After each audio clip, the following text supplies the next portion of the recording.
Guys, tignan nyo ang barko. Natitirhan namin ni Jan sa loob ng 7 days. Ang laki! For today's mini vlog, magkukrus lang kami ni Jan for 7 days. Kaya naman excited na excited kami.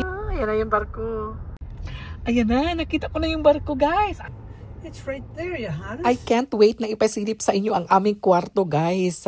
Panibagong experience na naman ito. Kasi ibang barko na naman ang sasakyan namin this time. Pagdating namin sa port, binaba lang ako ni Jan sa harapan ng barko kasi magpa-park lang muna siya, guys. Gusto ko yung parking area nila dito, guys, kasi malapit lang siya sa barko. Ayan, pagkatapos nga ay nag-check-in na kami, medyo mabilis ang process ng pag-check-in nila dito sa Holland, America. Kaya naman mabilis kaming natapos. Ayan na, punta na tayo sa room. Guys, ito na. Ayan na yung barko na sasakyan namin. Ang laki. Hindi, ang laki-laki. Yes, we're lucky. Ay, we're lucky. Yeah. Ang laki. We're lucky.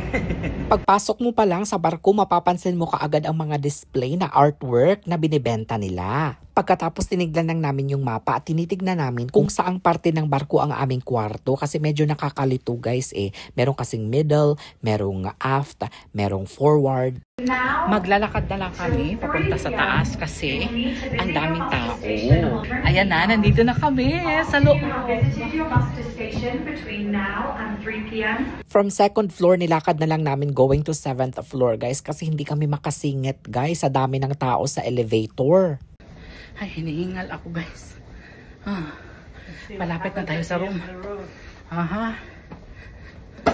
Sobrang laki ng barko na sinakyan namin, guys. Umabot ito ng 12 floor. Paano pa kaya kung nasa 12 floor ang aming kwarto, diba? Buti na lang nasa 7th floor kami. Ay, hinihingal ako, guys. Malapit na tayo sa room. Finally, guys, nandito na tayo sa kwarto. Excited na ako na ipasilip sa inyo ang room namin. Aha. Oh, wow. Ito yung room namin. Hala ka, may wine tayo, dear. Turn on the light. Turn on the light. Wow, bongga. Ay, wow. Nakakamiss. Hala, gusto ko to. Parang mas bet ko ang room ng Statendam.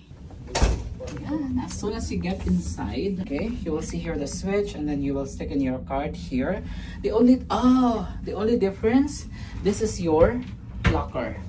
So as you go inside, you will see your walk-in closet right away. Your closet right away. So here's the bathroom on the other side. And as you can see, their bathroom is pretty much bigger. No? Much bigger, as you can see. Yeah, it's bigger. Ayan, bigger. And then here's the toilet.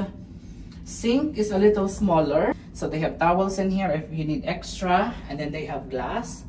And then all the shelves. Here's the, I think, soap and sanitizer. And here's your towels in here. Okay, let's go on. So here's our luggage. In here, you will see lots of shelves also, or cabinets. Ayan. Here's your, ayan, I don't know what that is. I think blankets. That's your blankets. They offer you wine, water, but I think when you drink it, charge yan siya, guys. And then there's lagayan ng ice kung mag-inom kayo. There's still glass. And then ito yung wine glass natin, nandito.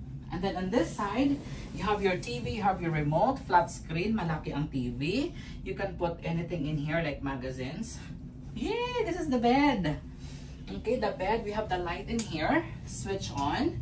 Ayan, light. And then all the lights are here. So turn it on. What I like about this stateroom, guys, ay may mga wall charger siya. So, both side tables ay may mga wall charger. So, hindi ka na mahihirapan na babangon ka pa sa kama at magcha-charge ka pa doon sa vanity. So, very convenient talaga. Especially sa akin na palagi akong nag-e-edit even in the middle of the night. This is the table, office work. Dito ako magtatrabaho, guys. So they have chair and then the table and lots of sockets for your thing. These are the activities laid out for today, the next day, or whatever. And then in here, we have the small table and this is a trash can. So you can sit here. Pwede rin tong tulugan ni Jan, guys. Kapag nagtatalo kami at hindi kami magkakaintindihan, dito ko siya patutulugin. So, check natin. Balcony. Wow, look at the balcony. Love it. Okay, labas tayo. May susi din siya dito. Okay? Okay, pag ganyan pala. Ala ka, dear, look at that. Ala, ang ganda. It's very, dear. Ala ka, ang ganda. Beautiful Florida. Beautiful Fort Lauderdale. Ala, ang ganda talaga, dear. Oh.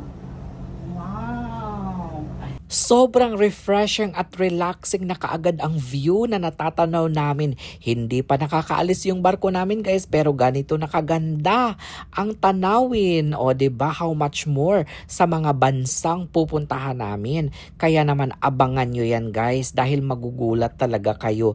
3 bansa ang pupuntahan ni Johannes and John. Let's go eat. Ayan, hanapin muna namin yung kaibigan namin. Tara dear, balik na tayo. Okay, we're settled in na. Ayan, nandito na rin yung luggage namin. Ngayon ay kakain muna kami. For sure, panigurado, maraming tao doon sa kanilang buffet. Isarado lang muna natin tong door. What about internet? You have to connect first. That's the very important thing. It's Adi. Hi, Ari. And I'm working with Uni, so we'll be your staff rooms. Welcome on board yung Stadendam. So, do you have any special request? Pagkatapos naming ma-meet ang aming room attendant guys, ay dumiretso na kaagad kami sa buffet at eto yung aming nadatnan. Sobrang dami ng tao guys. Siguro mga nasa 10 minutes kaming nakapila and finally ayan, nakakuha na tayo ng food. And of course, marami palang mga kababayan nating Pinoy na nagtatrabaho dito. Ayan, shout out sa'yo. Siya po yung nag-serve sa akin sa unang lunch ko dito sa barko. Ayan, order lang ko ng chicken, fries, and rice of course, and fish. Just have to walk. Pagkatapos namin kumain, pababa na naman kami sa room namin guys. Hindi na naman kami makasingit sa elevator dahil sobrang dami ng tao. Kaya sabi ko maglalakad-lakad na lang tayo para matunaw yung mga kinain natin. O diba? Pag nagutom tayo ulit mamaya, akyat ulit tayo para kumain ulit.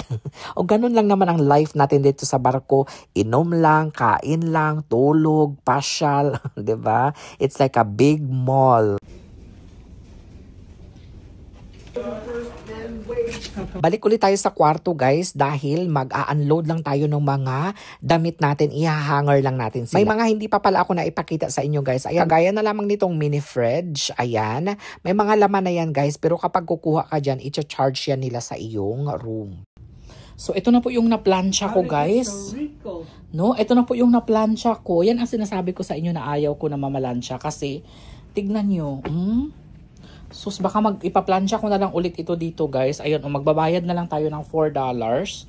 Kasi nagsayang-sayang lang ako ng oras, nagpaplansya ako pero ganyan din ang nangyari. So, lesson learned guys, next time na magkukrus kami ni John, hindi na talaga ako magpaplansya guys kasi magugusot lang. Dito na lang ako magpaplansya sa room guys. So mahaba-habang vlog ito guys, kaya nagdala talaga kami nito. And you're a vlogger, so you really need this kind of thing. So, akala ko tapos na ako guys. May isang bag pa pala ako dito sa couch.